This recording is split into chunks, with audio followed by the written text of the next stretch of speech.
Hey legends, welcome back to another episode of Discombobulated. Today we're going to go down the sweeter side. We're going to make some cinnamon buns because today on my local morning coffee tour I noticed cinnamon buns in the cabinet. I'd never made them before, so I thought what a cool little video I could do because I've never made them before, so if I fuck them up, I fuck them up and you'll see me fuck them up. If they work, then you can make them. Kind of get the other vibe. And the other thing was they were $9.50 each, so I thought I could probably make a dozen for about the same price. So what? Stick around and follow me for the ride to see if I can successfully make cinnamon buns or not. I've never seen our kitchen this clean. I would like that on record. For the cinnamon buns, it's going to be in 3 phases. First we're going to make a dough, then we're going to roll it out, put the butter in it, and then prove it, and then make the frosting after we bake it.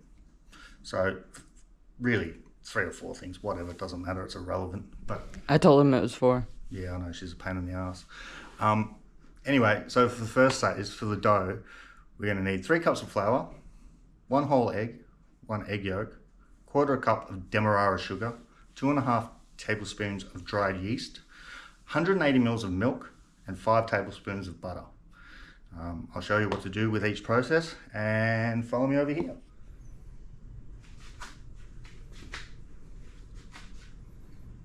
Anyway, so the first step, measure out your 180 mils of milk and 5 tablespoons of butter. We're just going to add that to a saucepan and bring that just up to lukewarm temperature. So put it on a medium heat of about, a medium heat. If you've got an induction cooker, I put it on 5. We'll take some. So while that's coming up to lukewarm temperature, we're going to add our flour to our mixer. 3 cups in total.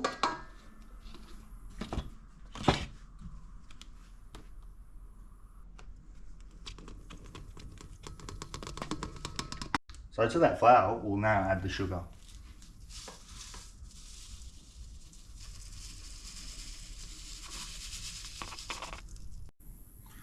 So when your butter melts like this is pretty much the temperature you want it to be at and what it to look like. So you just turn that off. So next we're going to add a teaspoon of salt. So the reason I'm putting salt into this is it's an old chef trick, sort of like any sweet that you make. Add a bit of salt and it brings out the sugar. So we're going to add a little... Do the chef's kiss? No. So that goes in. So next to the dry mix, we're going to add our yeast.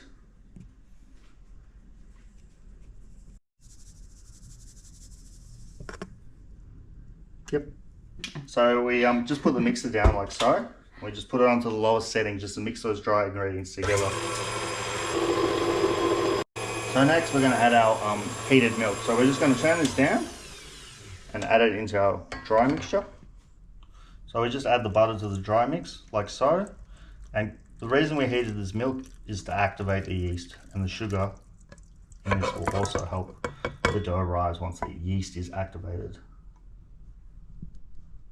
So next step, we're going to add the 2 eggs. And then we're going to put it onto a medium high and just let that mix together.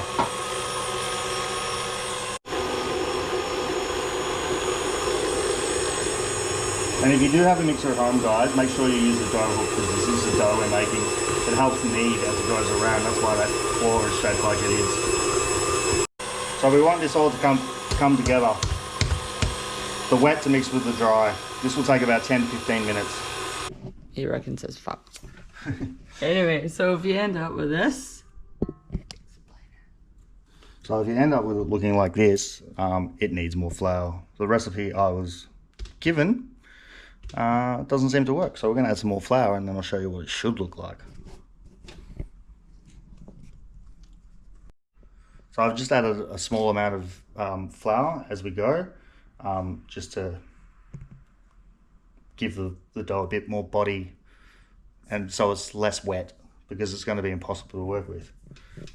So flick it down again and then put it on a medium low speed.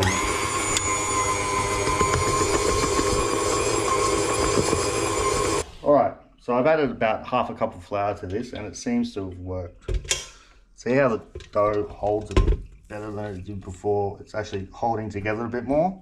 So what we're going to do is, with our clean hands, is just scrape down the sides, like so.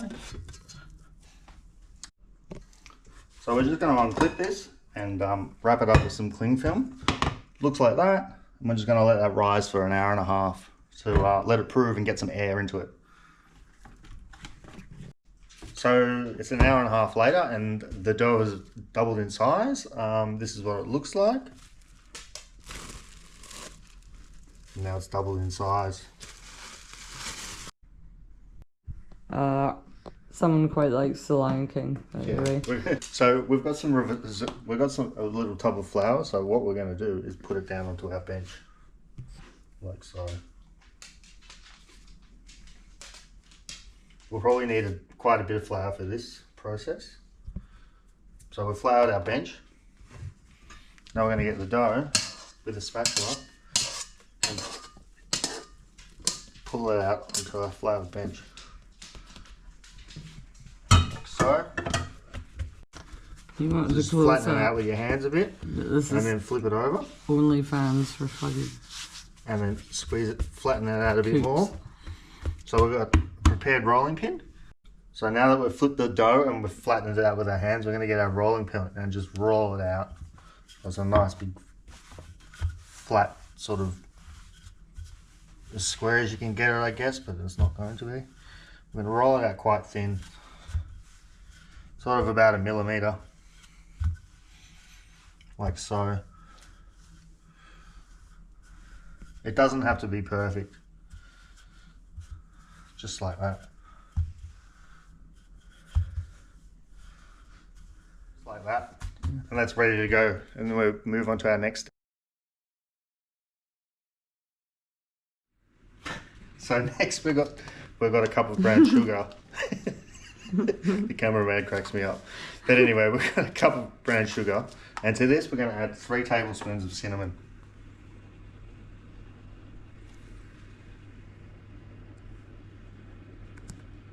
We've got to go that. That's boring as hell.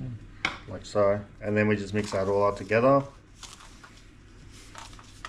So this sugar mix here is going to go onto our buns in the next phase. So we mix that all well, so you think it's roughly mixed and coated, like so. I'm going to put that to the side. So here we've also got some slightly melted butter. So to this melted butter, what we're going to do is get a microplane and an orange. I'm just going to like juice this up a bit and make it a bit fancier than it originally was. So we're just going to put a little bit of orange zest, which helps bring out the cinnamon because they work really well together. So maybe just half the zest. It's like a Starbucks bun. Half the zest of this orange and just scrape it into your butter. Like so. And from that zest, the oils will permeate into that slightly melted butter. Get yourself a pastry brush and give it a good mix. So with your orange zest and butter mix, what you want to do is just get a pastry brush and brush it all out evenly over your dough.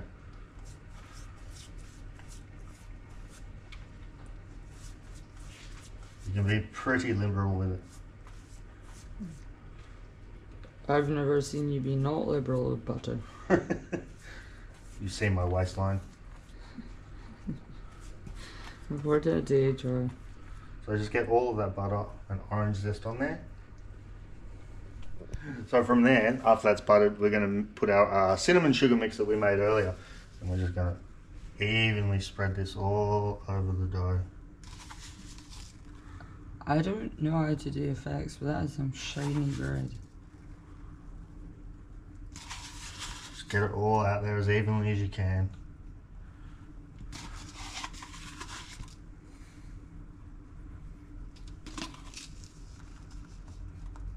Like so.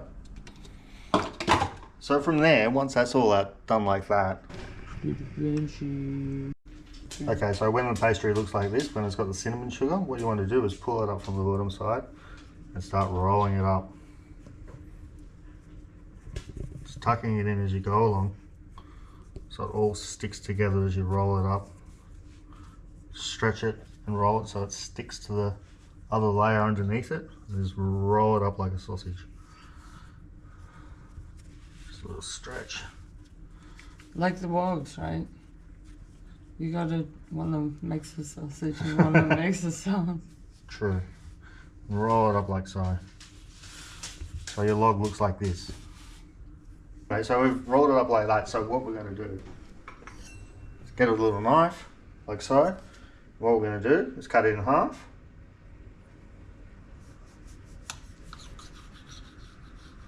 And then that half, you cut into half. And repeat the process with all of them, like so.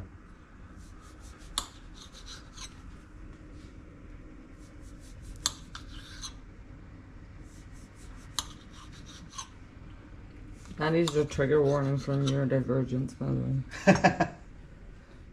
Anyway, so you cut them up and they should all look like that once you cut up the middle of the sausage.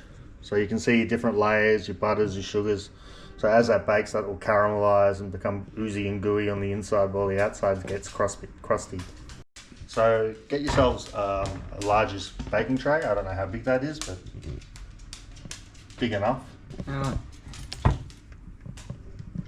Half a small person's arm. There we go. That's American measurements. Yeah, what, metric? Yeah. Anyway, a good trick, we need to line this with baking paper, so a good trick is get yourself a big sheet of baking paper and then crunch it up, like so. Crunch it up into a little ball, and pull it out again. And now, your paper should fit really easily into your baking tray. Legit, why have you never told me that? Not like for real. You don't pay. So now that our tray is lined, we're just going to add all our buns. It doesn't matter if they're close together, they ooze together. You'll have soft bits, you'll have crunchy bits as they bake. It's just going to be incredible. So just jam them in there all together.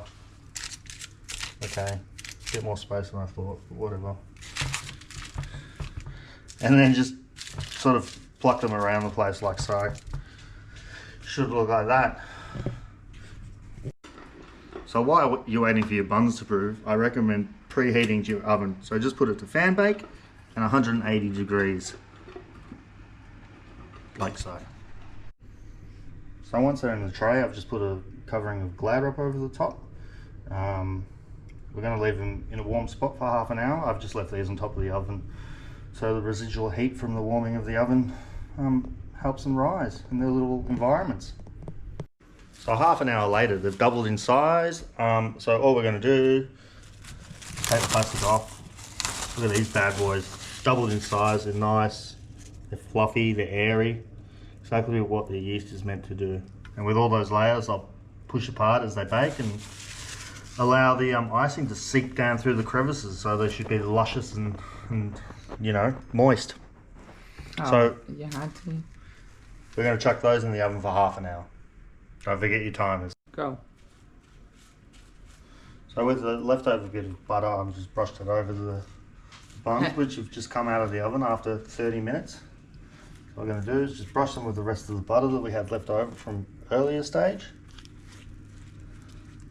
And we're going to have a wire rack ready next to us. We're just going to transfer them over to cool down, like so. Just make sure you have a tray underneath it, because there's a lot of hot caramel that's come seeped out of the inside of the buns. But yeah, next stage once these bad boys are cool. Woo!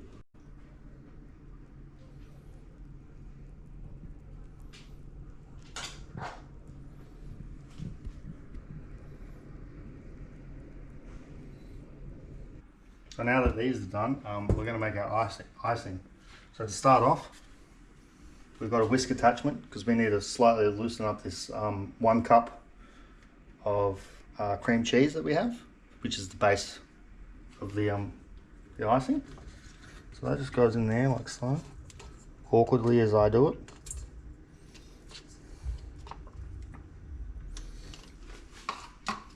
And then we're just going to smoosh this down and put it on a low setting just to loosen it up, to soften it, so when you incorporate the butter and the sugar, it goes in a lot easier.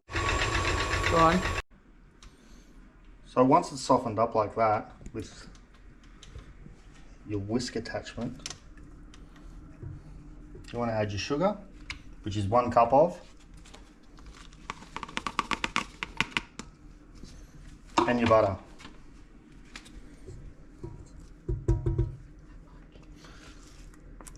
Five tablespoons of softened butter. And into your pot it goes. I just use the back of I wipe the back of the spoon on the whisk. It's a nice little hack. Back down again. And on the lowest setting again, just to incorporate all those ingredients.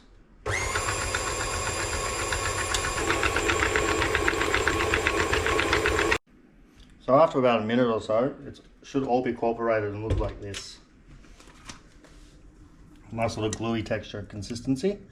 So what we're going to do, take this out, knock into the side of the bowl to get all the excess icing off, scrape it on the side, nice and clean as a whistle, and we can leave that for the assistant. And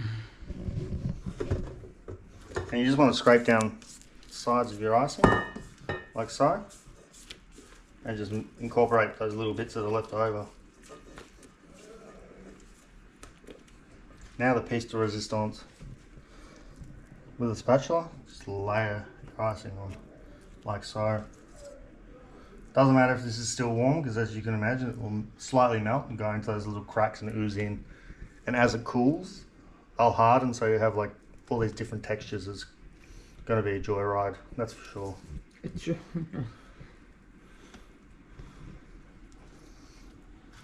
a bit sexier when Nigella doesn't it? Because I don't have thunder thighs. What?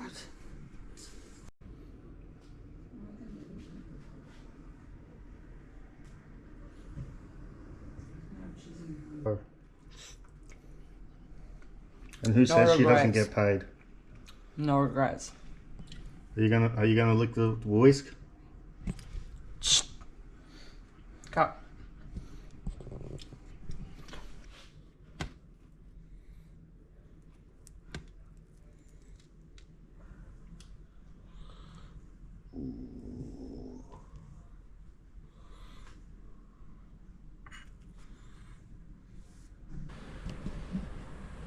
So, I feel the best way to have one of these bad boys is with a cup of tea in the morning.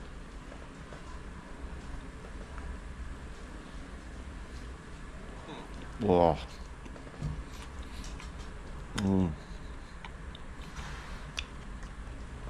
Delicious, sweet, fluffy. Perfect to wash down with a cup of tea. I hope you like this recipe and more. Please subscribe if you'd like to see more, and also hit a like. Thanks guys, see you in the next video.